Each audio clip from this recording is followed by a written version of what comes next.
ರಾಜ್ಯಾಧ್ಯಕ್ಷರಾದ ಶ್ರೀ ಚೆನ್ನಯ್ಯ ವಸ್ತ್ರದ ಹಾಗೂ ರಾಜ್ಯ ಉಪಾಧ್ಯಕ್ಷರಾದ ಟಿಎಚ್ಎಂ ರಾಜ್ಕುಮಾರ್ ಸರ್ ಮತ್ತು ಕಲಬುರಗಿ ಜಿಲ್ಲಾ ಅಧ್ಯಕ್ಷರಾದ ಶ್ರೀ ರಾಜೇಂದ್ರ ಪ್ರಸಾದ್ ಅವರ ನೇತೃತ್ವದಲ್ಲಿ ಕಲ್ಯಾಣ ಕರ್ನಾಟಕ ಮತ್ತು ಉತ್ತರ ಕರ್ನಾಟಕದ ಎಲ್ಲಾ ಜಿಲ್ಲೆಯ ಹಾಗೂ ತಾಲೂಕಿನ ಅಧ್ಯಕ್ಷರು, ಉಪಾಧ್ಯಕ್ಷರು ಹಾಗೂ ಪ್ರಧಾನ ಕಾರ್ಯದರ್ಶಿಗಳು ಸರ್ವ ಸದಸ್ಯರ ನೇತೃತ್ವದಲ್ಲಿ ಮಾಹಿತಿ ಹಕ್ಕು ಕಾರ್ಯಾಗಾರ ಮತ್ತು ಕಾನೂನು ಅರಿವು ಕಾರ್ಯಕ್ರಮ ಬಹಳ ಯಶಸ್ವಿಯಾಗಿ ನಡೆಯಿತು. ಇದೇ ಕಾರ್ಯಕ್ರಮದಲ್ಲಿ ಚಿಕ್ಕೋಡಿ ತಾಲೂಕು ಅಧ್ಯಕ್ಷರಾದ ರಾಜು ಬಿ ಸಿಂಗೆ ಅವರು ಹೃದಯಾಘಾತದಿಂದ ನಿಧನರಾದ ಕಾರಣ ನಮ್ಮ ಸಂಘಟನೆಯ ವತಿಯಿಂದ 2 ನಿಮಿಷ ಮೌನಾಚರಣೆ ಮಾಡಿ ನಂತರ ಕುವೆಂಪು ಅವರ ಜನ್ಮದಿನಾಚರಣೆಯನ್ನು ಸ್ಮರಿಸುತ್ತಾ ಕಾರ್ಯಕ್ರಮವನ್ನ ಪ್ರಾರಂಭಿಸಿದೆವು. ಸೆಕ್ಷನ್ ಯಾವುದು, ಅದರಲ್ಲಿ ಯಾವ ವಿಧಿ ವಿಧಾನದೊಳಗೆ ಅದನ್ನ ತಿರಸ್ಕರಿಸ್ಯಾನ, ನೀನು ಯಾವ ವಿಧಿ ವಿಧಾನದೊಳಗೆ ತಿರಸ್ಕರಿಸಿ ಅಂತಂದೇಳಿ ನನಗೆ ಸಂಪೂರ್ಣವಾಗಿ ಹಿಂಬರ ಕೊಡು, ನಾನು ಕೋರ್ಟ್ಗೆ ಹೋಗಿ ಫೈಟ್ ಆಡ್ತೀನಿ ಅಂತಂದೇಳಿ ನೀವು ಒಬ್ರು ಹೋಗ್ರಿ ಅವನ ಅಧಿಕಾರಿ ಅವನ ಅಧಿಕಾರಿ ನಿಮ್ಮ ಬಗ್ಗೆ ಎಚ್ಚೆತ್ಕೊಳ್ತಾನೆ. ಅದೇ ನಾವು ಏನು ಇದು ಅರ್ಜಿ ಹಾಕ್ತೀವಲ್ಲ, ಅರ್ಜಿ ಒಳಗಡೆ ನಮ್ದು ಇದು ಗೊತ್ತಾಗುತ್ತೆ, ನಾವೇನು ಅರ್ಜಿ ಹಾಕಿದ್ವಿ, ಯಾವ ತರ ಅರ್ಜಿ ಹಾಕಿದ್ವಿ ಅಂತಂದೇಳಿ. ನನಗೆ ಒಂದು ಫಾರೆಸ್ಟ್ ಡಿಪಾರ್ಟ್ಮೆಂಟ್ಗೆ ಹಾಕಿದ್ದೆ, ಸೆಕ್ಷನ್ ಒಳಗೆ ಇದನ್ನ ವಿಲೇವರಿ ಮಾಡಲಾಗಿದೆ ಅಂತ ಕಳಿಸಿದ. ಆಯ್ತು, ಈ ಸೆಕ್ಷನ್ ಒಳಗೆ ABCD E ಐತಿ, ABCD ಒಳಗೆ C ಒಳಗೆ ಮತ್ತೆ ಅದರಲ್ಲಿ ಉಪವಿಭಾಗ ಅದಾವ. ನೀನು ಇಷ್ಟು ಕಾಲಂ ಒಳಗೆ ಯಾವ ಉಪವಿಭಾಗದಾಗ ಇದನ್ನ ತಿರಸ್ಕರಿಸಿದೆ ಅಂತ ನನಗೆ ಗೊತ್ತಾಗಬೇಕಲ್ಲ. ಇದನ್ನ ನೀನು ಬರ್ಕಳಿಸ್ಬಿಟ್ಟಿಯ ಯಾವುದೇ ಮಕ್ಕಳಿಗೆ 1ನೇ ಕ್ಲಾಸ್ 2ನೇ ಕ್ಲಾಸ್ 3ನೇ ಕ್ಲಾಸ್ ಪಾಠ ಮಾಡ್ಬೇಕಾದ್ರೆ ಬೋರ್ಡ್ನಾಗ ನೋಡಿ ಬರೀತಾರಲ್ಲ, ಅಲ್ಲಿ ಯಾವ್ದಾರ 1-2 ಬುಕ್ ಇಟ್ಕೊಂಡಿರ್ತಾರೆ, ಇದನ್ನು ವಿಲೇವಾರಿ ಮಾಡಲಾಗಿದೆ, ತಿರಸ್ಕರಿಸಲಾಗಿದೆ ಅಂತಂದೇಳಿ. ಆ ರೀತಿ ಮಾಡಿ ಅಲ್ಲ, ಇದು ಯಾವ ವಿಧಾನದೊಳಗೆ ಮಾಡಿ ಅಂತಂದೇಳಿ ನನಗೆ ಸಂಪೂರ್ಣ ವಿವರ ಕೊಡು ಅಂತ ಕೇಳಿದೆ. ಅವನ ಆಫೀಸರ್ ನಾನು ಕುಂದಿರಿಸಿ ಎದ್ದು ನಿಂತಾವ. ಅಂದ್ರೆ ನಾವು RTI ಕಾರ್ಯಕರ್ತ ಏನಿದೇವೆ ಅಂದ್ರೆ ಅದನ್ನ ಕ್ವಶನ್ ಮಾಡೋಂಥ ಶಕ್ತಿ ನಮ್ಮಲ್ಲಿ ಬೇಕಲ್ಲ, ನಾವು ಆ ಶಕ್ತಿ ತಗೋಬೇಕು. ಆಮೇಲೆ CRP ಸೆಕ್ಷನ್, IPC ಸೆಕ್ಷನ್ ನಾವು ಓದ್ಬೇಕು. ಅವ್ನು ಯಾವ ಸೆಕ್ಷನ್ನಲ್ಲಿ ಅವನು ಏನ್ ಮಾಡ್ತಾನ ನಮಗೆ ಬೇಕಾಗ್ತಿರ್ತಲ್ಲ. ಈಗ 19ರಿಂದ 21ರವರೆಗೆ ನಮಗೆ ಮಾಹಿತಿ ಕಾಯ್ದೆ ಸೆಕ್ಷನ್ ಒಳಗೆ ಬರ್ತೈತಿ, ಅದರಲ್ಲಿ ವಿಧಿ ವಿಧಾನಗಳು ಬರ್ತಾವ. ಆ ವಿಧಿ ವಿಧಾನ ಏನ್ ಹೇಳ್ತೈತಿ, ಆಮೇಲೆ ಅವನ ಅಧಿಕಾರ ಕೊಟ್ಟಂತ ಅವನಿಗೆ ಏನ್ ಹೇಳ್ತೈತಿ, ಅವ್ನು 12ರಿಂದ 16ರವರೆಗೆ ಅವನು ಬರ್ತಾನ. ಅದರಲ್ಲಿ ಯಾವ್ದ್ರಲ್ಲಿ ಅವನು ಫೇಲ್ಯೂರ್ ಮಾಡ್ತಾನ, ಯಾವ್ದು ನಮಗೆ ಫೇಲ್ ಕಳಿಸ್ತಾನ ಅನ್ನೋದು ಬೇಕಲ್ಲ. ಯಾವುದೇ ಕಾರಣಕ್ಕೂ ಆ ರೀತಿ ಅಂತ ಬೆಲೆ ಬರುತ್ತೆ. ಆ ನಂತರ ಈ ಮಾಹಿತಿ ಹಕ್ಕನ್ನ ಅಸ್ತ್ರ ಅನ್ನೋದೇನೈತಲ್ಲ, ಅದು ಎಲ್ಲರಿಗೆ ತಿಳುವಳಿಕೆ ಆಗುತ್ತೆ. ಸೊ ಈಗ ನಾವು ಈ ಹಿಂದೆ 2005-6 ಒಳಗೆ ಬಹಳಷ್ಟು ಹೋರಾಟ ಮಾಡಿದ್ವಿ. ಆಗಿನ ಕಾಲದಲ್ಲಿ ಸಂತೋಷ್ ರಾಡ್ ಅಂತ ಬಳ್ಳಾರಿ ಜಿಲ್ಲೆ, ಆನಂತರ ಇವರು ಸುರೇಶ್ ಬಾಬು, ಆಮೇಲೆ ಶ್ರೀರಾಮುಲು, ಇಂತಿಂಥ ವ್ಯಕ್ತಿಗಳನ್ನು ಎದುರಾಕೊಂಡು ಅವರು ನಮಗೆ ದುಡ್ಡಿನ ಆಮಿಷ ಹೊಡಿದ್ರು, ಏನೇನೋ ಮಾಡಿದ್ರು, ಆದರೂ ನಾವು ಬರಲಿಲ್ಲ.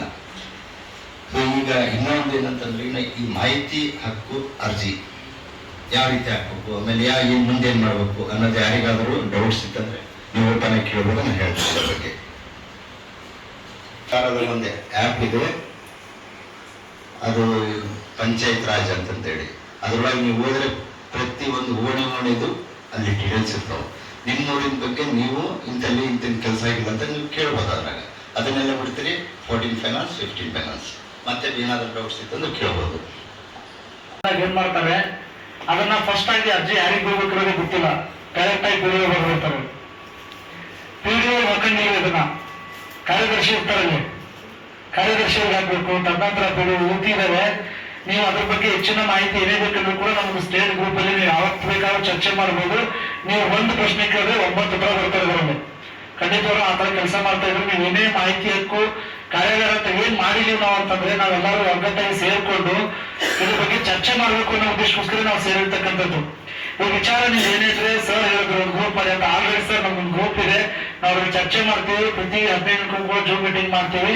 ಬಹುಶಃ ನಮ್ಮ ಸಂಘಟನೆಯಲ್ಲಿ ಕೃಷಿಕರು ಜಾಸ್ತಿ, ಆಮೇಲೆ ದಿನನಿತ್ಯ ಕೂಲಿ ಕಾರ್ಮಿಕರು ಇರೋದ್ರಿಂದ ಜೂಮ್ ಮೀಟಿಂಗ್ ಮಾಡೋದು ಬಹಳ ಅಪರೂಪ ಸರ್. ನಾವು 15 ದಿನಕ್ಕೊಮ್ಮೆ ತಿಂಗಳಿಗೊಮ್ಮೆ ಮಾಡ್ತೀವಿ ಸರ್ ನಾವು. ಆದ್ರೆ ಎಲ್ಲರೂ ಸಾಯಂಕಾಲ ಆಕ್ಟಿವ್ ಆಗಿದ್ದಾರೆ. ರಾಜ್ಯದ 32 ಜಿಲ್ಲೆಯಲ್ಲೂ ಕೂಡ ನಮ್ಮ ಸಂಘಟನೆ ಇದೆ ಅಂತ ಹೇಳಿದ್ರೆ ನಮ್ಗೆ ಹೆಮ್ಮೆ ಆಗ್ತದೆ ಸರ್. ಇವತ್ತು ರಾಜ್ಯದ 32 ಜಿಲ್ಲೆಯಲ್ಲಿ ಕೂಡ ನಾವು ಇದೀವಿ. ಯಾವ ಜಿಲ್ಲೆ, ಇವತ್ತು ಮೊನ್ನೆ ಮಡಿಕೇರಿ ಹೋಗಿದ್ವಿ. ನಮ್ಮ ವಿಷಯದೊಂದು ಹೇಳ್ತೀನಿ ಸರ್. ಒಬ್ಬ ಪ್ರಸಿದ್ಧ ರಾಜಕಾರಣಿಯ ಮಗ. ಮಡಿಕೇರಿ ಅಂದ್ರೆ ನಮ್ಮ ಸಂಘಟನೆಯ ಏನು ಕೆಲಸಗಳನ್ನ ನೋಡಿ ನಾನು ಸಂಘಟನೆಯಲ್ಲಿ ಇರ್ತೀನಿ ಅಂತ ಹೇಳಿ ಮಡಿಕೇರಿ ಜಿಲ್ಲಾ ಅಧ್ಯಕ್ಷರು ಆಗಿದ್ದಾರೆ ಸರ್ ಅಂತ. ಅವ್ರ ಹೆಸರು ಹೇಳ್ತೀನಿ, ಅವ್ರು ಯಾರಂತ ಗೊತ್ತಾಗ್ಬೋದು ನಿಮಗೆ. ಡಾಕ್ಟರ್ ಮನೋಜ್ ಗುಪ್ಪಯ್ಯ ಅಂತ ಹೇಳಿ ಮಡಿಕೇರಿ ಜಿಲ್ಲಾ ಅಧ್ಯಕ್ಷರಿನವರು. ಅವರು ಪ್ರಸಿದ್ಧ ನಾಯಕರು ಕಳೆಯವರು. ಇವತ್ತು ಅವರು ಮಡಿಕೇರಿಯಲ್ಲಿ ಕೆಲಸ ಮಾಡ್ತಾ ಇದ್ದಾರೆ. ಮುಂದಿನ ದಿನಗಳಲ್ಲಿ ಮಡಿಕೇರಿ ಒಂದು ಪದಗ್ರಹಣ ಕಾರ್ಯಕ್ರಮ ಕೂಡ ಇದೆ. ಜಾಸ್ತಿ ಏನು ಹೇಳ್ಬೇಕಾಗಿಲ್ಲ, ಎಲ್ಲರೂ ಮಾತಾಡಿದ್ದಾರೆ. ನಾವು ಕೆಲಸ ಮಾಡ್ತಾ ಇದೀವಿ. ನಾವೇನ್ ಜಾಸ್ತಿ ಮಾತಾಡ್ತಕ್ಕಂಥದ್ದೇನಿಲ್ಲ. ನೀವು ಪ್ರತಿನಿತ್ಯ ನೋಡ್ತಿರ್ತೀರಿ ನಮ್ಮ ಗ್ರೂಪಲ್ಲಿ ಯಾವ್ದು ಅಂತ. ಒಂದು ವಿಚಾರ ಹೇಳಿಬಿಡ್ತೀನಿ ಸ್ಪಷ್ಟವಾಗಿ. ನಾನು ಮಾಹಿತಿ ಹಕ್ಕಿನಲ್ಲಿ ದುಡ್ಡು ಮಾಡ್ತೀನಿ ಅಂತ ಬರಕ್ ಹೋಗ್ರಿ. ದಯವಿಟ್ಟು ನೀವೆಲ್ಲರೂ ಹೇಳ್ತೀನಿ, ದುಡ್ಡು ಮಾಡ್ತಕ್ಕಂಥದ್ದಲ್ಲ ಮಾಹಿತಿ ಹಕ್ಕು. ದುಡ್ಡು ಮಾಡಲೇಬೇಕು ಅಂತಂದ್ರೆ ನೀವು ಬೇರೆ ಬೇರೆ ಬಿಸ್ನೆಸ್ ಇದೆ, ಬೇರೆ ಬೇರೆ ದುಡಿಮೆ ದಾರಿಗಳಿದಾವೆ. ಇಲ್ಲಿ ದುಡ್ಡು ಮಾಡ್ಲಿಕ್ಕೆ ಬರಬೇಡ. ಆದ್ರೆ ಒಂದು ವೇದಿಕೆ ನಿಮಗೆ ಯಾವ ತರ ಕೆಲಸ ಮಾಡ್ತಿದ್ರೆ ಒಳ್ಳೆ ಹೆಸರು ಮಾಡ್ಬೋದು. ಇದರಲ್ಲಿ ಯಾವ ಮಟ್ಟದಲ್ಲಿ ಹೆಸರು ಮಾಡ್ಬೋದು ಅಂದ್ರೆ, ಒಬ್ಬ ವ್ಯಕ್ತಿ ಇವತ್ತು ಆತ ಯಾರಂತ ಯಾರಿಗೂ ಗೊತ್ತಿರಲಿಲ್ಲ. ನಿನ್ನೆ ಮೊನ್ನೆವರೆಗೂ ಯಾರಿಗೂ ಗೊತ್ತಿರಲಿಲ್ಲ. ಸಿದ್ದರಾಮಯ್ಯನವರಿಗೆ ಮಾಹಿತಿ, ಅವ್ರ ಕೇಸಲ್ಲಿ ಮಾಹಿತಿ ಹಾಕಿ ಇವತ್ತು ಇಡೀ ಸ್ಟೇಟ್ಗೆ ಅವ್ರು ಯಾರಂತ ಗೊತ್ತು. ಅವರು ಮಾಡಿರ್ತಕ್ಕಂಥ ಕೆಲಸ ಏನು, ಮಾಹಿತಿ ಹಕ್ಕಿನಲ್ಲಿ ಕೆಲಸ ಮಾಡಿರ್ತಕ್ಕಂಥದ್ದು. ನೀವು ಈ ರಾಜ್ಯದಲ್ಲಿ ಇದ್ಕೊಂಡು ಈ ರಾಜ್ಯಗಳ ನಮ್ಮ 2005ರಲ್ಲಿ ಬಂದಿರತಕ್ಕಂಥ ಒಂದು ನಮ್ಗೇನಿದೆ ಶಿಕ್ಷಣ ಇದೆ, ಇದನ್ನ ದೇಶಕ್ಕೆ ಪೂರ ಅನ್ವಯಿಸುತ್ತೆ. ನಾವು ಎಲ್ಲಿಂದ ಬೇಕಾದ್ರೂ ಮಾಹಿತಿ ಕೊಡ್ಕೋಬಹುದು. ಮಾಹಿತಿ ಕೇಳೋದ್ರಿಂದ ಯಾವುದೇ ರೀತಿ ನಮ್ಗೆ ಇದರಿಂದ ಏನು ಬೆನಿಫಿಟ್ ಇಲ್ಲ. ನಾವು ಮಾಹಿತಿ ಕಾರ್ಯಕರ್ತರ ಕೆಲಸ ಮಾಡೋದ್ರಿಂದ ಇದು ನಾವು ಹುದ್ದೆ ಅಲ್ಲ. ನಮ್ಮಲ್ಲಿ ಕೆಲವರು ಬೇಕಾದ್ರೆ ಏನಂದ್ರೆ ನಾನು ರಾಜ್ಯಾಧ್ಯಕ್ಷ ಇದ್ದೀನಿ, ನಾನು ಪ್ರಧಾನ ಕಾರ್ಯದರ್ಶಿ ಇದ್ದೀನಿ, ನಾನು ಜಿಲ್ಲಾಧ್ಯಕ್ಷ ಇದ್ದೀನಿ, ತಾಲೂಕು ಅಧ್ಯಕ್ಷ, ಅದ್ಯಾವುದೂ ಇಲ್ಲ. ನಾವು ಹುದ್ದೆ ನಿಮ್ಮ ಆಡಳಿತಕ್ಕೆ ಅನುಕೂಲ ಆಗಲಿ, ಒಬ್ಬರು ಲೀಡರ್ ಬೇಕು ಅಂತ ಮಾಡಿಕೊಟ್ಟಿರ್ತಿದ್ದೆ ಹೊರತು ಇಲ್ಲಿ ಯಾವುದೇ ರೀತಿ ನೀವು ಲೀಡರ್ಶಿಪ್ ಮೇಂಟೈನ್ ಮಾಡಲಿಕ್ಕೆ ಯಾವ್ದು ಕಾರು ಬಂಗ್ಲೆ ಇನ್ನಿತರ ಯಾವ್ದು ಫೆಸಿಲಿಟೀಸ್ ಬರೋದಿಲ್ಲ. ₹1 ಕಾರ್ಯಕ್ರಮ ಮಾಡ್ತಾ ಇರೋದ್ರು ಕೂಡ ಇದನ್ನ ನಾವು ಕೈಯಿಂದ ಹಾಕೊಂಡೇ ಮಾಡ್ಬೇಕು. ನಮ್ಮಲ್ಲಿ ದುಡ್ಡಿನ ವ್ಯವಸ್ಥೆ ಏನೂ ಇಲ್ಲ. ನಾವು ಪ್ರತಿಯೊಂದು ಕಾರ್ಯಕ್ರಮ ದುಡ್ಡು ಹಾಕೊಂಡೇ ಮಾಡ್ತಾ ಇದೀವಿ. ಇದೆಲ್ಲ ನಿಮ್ಗೆಲ್ಲ ಗೊತ್ತಿರ್ತಕ್ಕಂಥ ವಿಚಾರನೆ. ಇಲ್ಲಿ ಯಾರು ದುಡ್ಡು ಮಾಡ್ಲಿಕ್ಕೆ ಬರಬೇಡಿ. ದಯವಿಟ್ಟು ನೀವು ಹೇಳ್ತಕ್ಕಂಥಷ್ಟೇ, ನಿಮಗೆ ಮಾಹಿತಿ ಹಕ್ಕಿನ ಬಗ್ಗೆ ನಿಮ್ಮ ಬಗ್ಗೆ ಗೌರವ ಇದ್ರೆ ಇದನ್ನ ಮಹಿಳೆಯರಿಗೆ ಕಲ್ತಕ್ಕಂಥ ಕೆಲಸ ಮಾಡಬಾರ್ದು. ಎಲ್ಲೋ ಮಾಹಿತಿ ಹಾಕ್ತೀರಿ, ₹1500 ಕೊಡ್ತಾರೆ. ನಿಮ್ಗೆ ಯೋಗ್ಯತೆ ಅಷ್ಟೇನಾ? ಒಬ್ಬ ದಿನನಿತ್ಯ ಕೂಲಿ ಕಾರ್ಮಿಕರು ಹೋಗ್ಬೇಕು, ಕೂಲಿ ಮಾಡ್ತಕ್ಕಂಥವ್ರು ₹500 ಕೊಡ್ತಾರೆ, ಅದನ್ನ ಕೆಲಸ ಮಾಡಿ, ಅಲ್ಲಿ ನಿಮಗೆ ಕೂಲಿ ಸಿಗ್ತದೆ.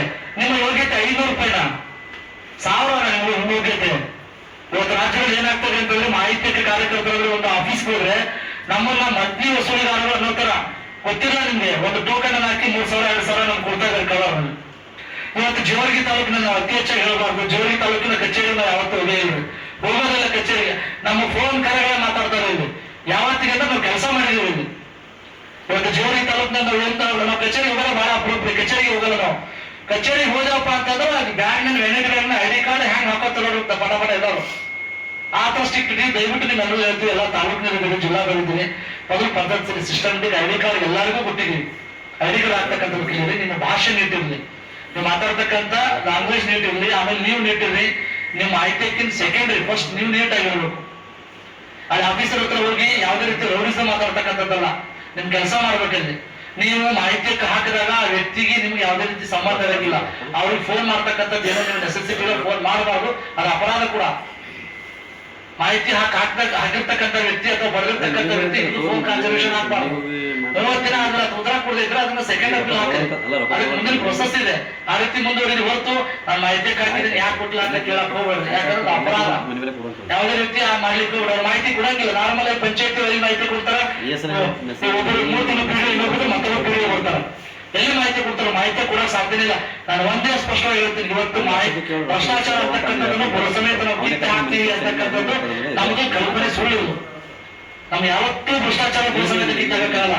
ಆದ್ರ ಒದಗಿರ್ತಕ್ಕಂಥ ಸತ್ಯ ಏನಿದಿಲ್ಲ ಅದನ್ನ ಹೊರಗಡೆ ಇರುವಂತ ಪ್ರಯತ್ನ ಮಾಡಬೇಕಾಗಿದೆ ಅಷ್ಟೇ. ನಾವು ಭ್ರಷ್ಟಾಚಾರ ಎಷ್ಟರ ಮಟ್ಟಿಗೆ ಇದೆ ಅಂದ್ರೆ ನಮ್ಮದೇ ನುಂಗಾಕಕ್ಕೆ ಪ್ರಯತ್ನ. ಸೊ ಹೀಗಾಗಿ ದಯವಿಟ್ಟು ಯಾರು ಕೂಡ ಈ ಮಾಹಿತಿ ಕಾಯ್ದೆಯನ್ನು ದುರುಪಯೋಗ ಮಾಡ್ಕೋಬೇಡ್ರಿ. ಇದೇ ರೀತಿ ಮುಂದಿನ ಕೆಲಸಗಳು ಮಾಡ್ರಿ.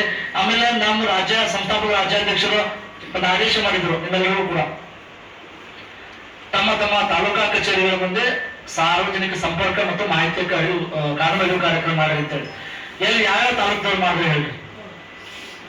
ದಯವಿಟ್ಟು ಇವೆಲ್ಲ ಸುಮಾರು 5-6 ತಾಲೂಕದವ್ರು ಇದ್ದೀರಿ, ಯಾರು ಮಾಡಿಲ್ಲ.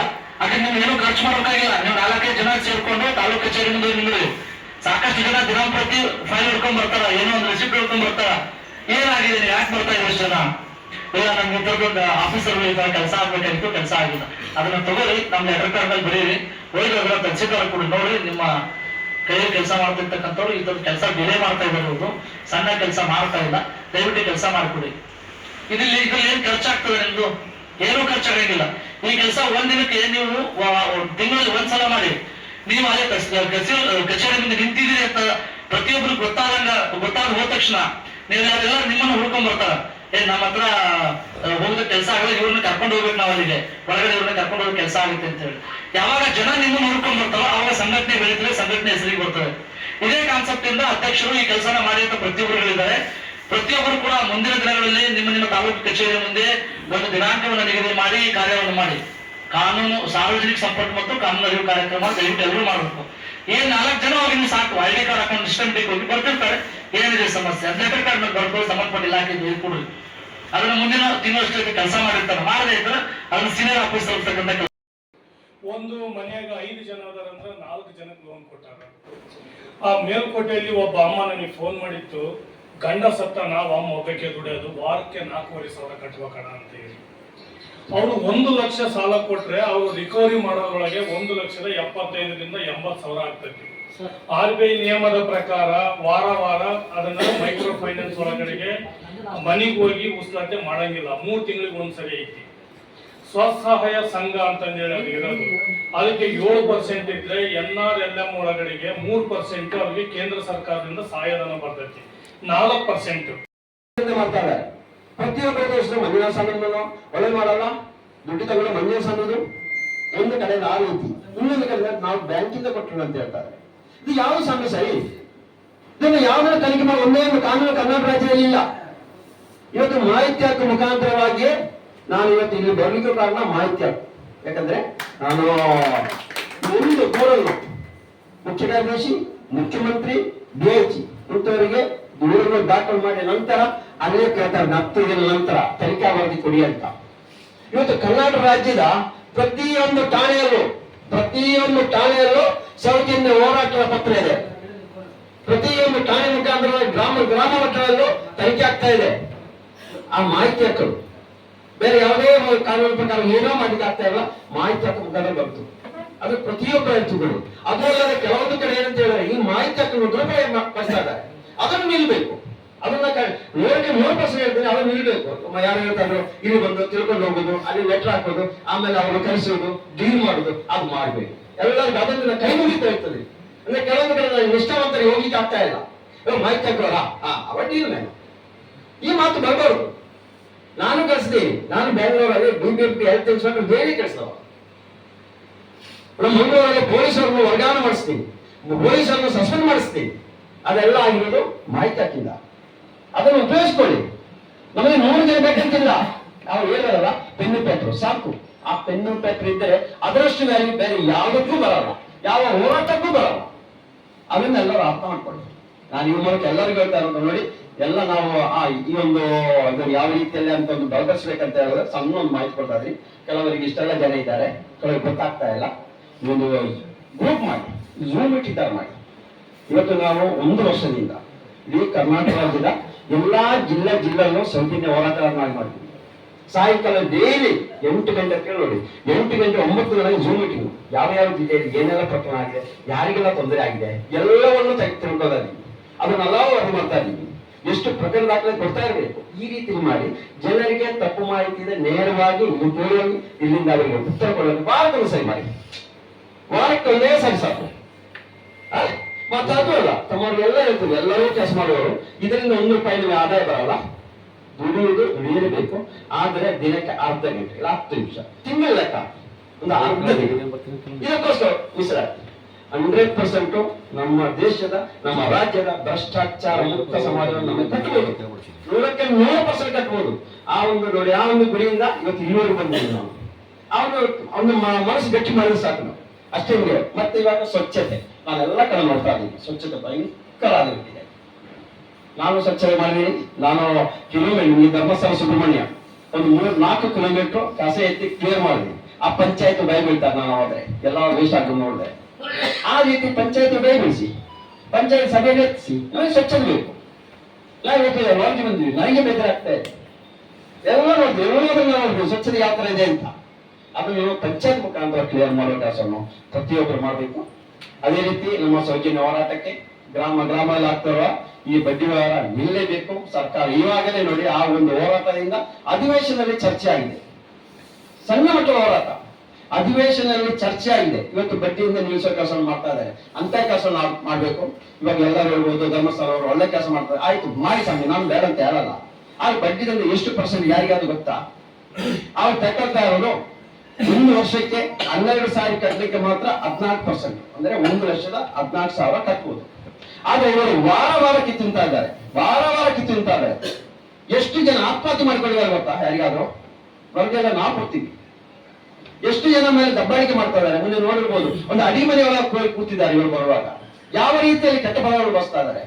ಈ ಮೈಸೂರು ಮಂಡ್ಯ ಮಾಲೂರು ವಿಷಯದ ಬಳಿ ಆ ಅಮ್ಮನಿಗೆ ಕೆಟ್ಟ ಪದ ಬಳಸಿದಕ್ಕೆ ಆ ಅಮ್ಮ ಹೋಗಿ ಆತ್ಮಹತ್ಯೆ ಮಾಡುವುದು. ಅರ್ಧ ಗಂಟೆ ನಾನು ಬರ್ತಾ ಇದ್ದೀನಿ, ಎಲ್ಲರೂ ಕಟ್ತೀನಿ ಅಂತ ಹೇಳುದು.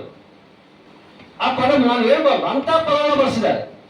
ಅದಕ್ಕೋಸ್ಕರ ಆತ್ಮಹತ್ಯೆ ಮಾಡ್ಕೊಂಡು ಅಲ್ಲೇ ಶೃಂಗೇರಿ 3 ತಿಂಗಳ ಹೆಣ್ಣು ಮಗು ಅವ್ರ ಮನೆಗೆ ಬಂದು ಕೂತಿದ್ರು. ಎಷ್ಟು ಅಂತ ಹೇಳ್ತಾರೆ, ಅವ್ರು ಬಂದು ದುಡ್ಡು ಕಟ್ಟಲೇಬೇಕಂದ್ರೆ ಅಲ್ಲೋಗಿ ಕೆಟ್ಟ ಬಂದು ಅವ್ರಿಗೆ ಆತ್ಮಹತ್ಯೆ ಮಾಡ್ಕೊಂಡ್ರೆ ಅಲ್ಲಿ 2 ಆತ್ಮಹತ್ಯೆ ಆಗಿದೆ. ಮಂಗಳೂರು ಈ ಉತ್ತರ ಕನ್ನಡದಲ್ಲಿ ಇವಾಗ ಆತ್ಮಹತ್ಯೆ ಸಂಖ್ಯೆ ಜಾಸ್ತಿ ಆಗ್ತಾ ಇದೆ. ಈ ಹಿಂದೆ 50,000 1 ಲಕ್ಷ ಇತ್ತು, ಇವಾಗ 2 ಲಕ್ಷ 3 4 ಲಕ್ಷ ಕೊಡ್ತಾ ಇದ್ದಾರೆ. ಅವರ ಆದಾಯದ ಮಿತಿಯನ್ನು ತಿಳಿಯೇ ಕೊಡ್ತಾ ಇದ್ದಾರೆ. ಅದರಿಂದ ಆತ್ಮಹತ್ಯೆ ಸಂಖ್ಯೆ ಜಾಸ್ತಿ ಆಗ್ತಾ ಇದೆ. ಅಂದ್ರೆ ಪ್ರತಿಯೊಬ್ಬರು ಕೈ ಜೋಡಿಸಿದ್ರೆ ಅವರನ್ನೆಲ್ಲ ನಮಗೆ ಜೀವನ ಉಳಿಸಬಹುದು, ಒಳ್ಳೆ ಸಮಾಜ ಕಟ್ಟಬಹುದು. ಸರ್ಕಾರ ಎಚ್ಚೆತ್ತುಕೊಳ್ಬೇಕು. ಸಾಲವನ್ನು ಪಂಚಾಯತ್ ಮುಖಾಂತರವಾಗಿ ತೊಂದರೆ ಇರುವವರಿಗೆ ಯಾವ ರೀತಿಯಲ್ಲಿ ಕೊಡ್ಬೋದು ಅದನ್ನು ಅರ್ಥ ಮಾಡಿಸೋ ಕೆಲಸವನ್ನು ಸರ್ಕಾರ ಮಾಡಬೇಕು. ಅದಕ್ಕೆ ಈ ಒಂದು ಮಾಹಿತಿ ಕಾರ್ಯಾಲಯವನ್ನು ಎಲ್ಲರೂ ಕೇಳ್ಕೊತಾ ಇದೀವಿ. ಎಲ್ಲರೂ ಎಚ್ಚೆತ್ತುಕೊಳ್ಳಿ, ಒಳ್ಳೆ ಸುಂದರ ಸಮಾಜವಾಗಿ ಕಟ್ಟೋಣ ಅಂತ ಈ ಮೂಲಕ ತಮ್ಮೆಲ್ಲರೂ ಕೇಳ್ಕೊತಾರೆ.